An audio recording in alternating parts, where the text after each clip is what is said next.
د پښتون ژغورنې غورځنګ مشر منظور پښتين د خوستیانو او افغانانو څخه ځانګړې مننه کړې ده.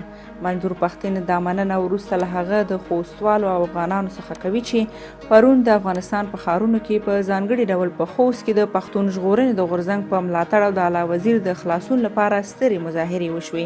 په خوست کې په زرګونه پښتانه راټول شوي او د پاکستان د حکومت هغه اقدام یې وغنده چې بدون له هیڅ جرم څخه یې اعلی وزیر د پښتون ژغورنې غورځنګ مخکې غړی او د پاکستان د ولسي جرګې وکیل ونیو.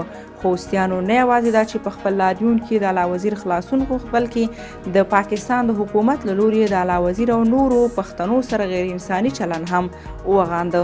په خوست کې د ډیر لوی تعداد سره دومره لوی لاریون د دې سبب شو چې د پښتون ژغورنې غورځنګ مشر منظور پښتين هم غبرګون ښيي.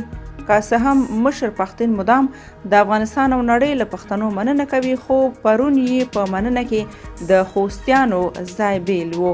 منظور پښتين د فیسبوک په یو پوسټ کې لیکلي چې خوستیان دې ژوندي وي. پښتين همدارنګه د پښتنو د یووالي ستاینه کړې ده او له دې یې ډیره خوښي ښودلې ده چې د نړۍ په هر ځای کې په افغانستان کې پښتانه په یو اتفاق دي او د پښتون ژغورنې غورځنګ ترڅنګ ولاړ دي.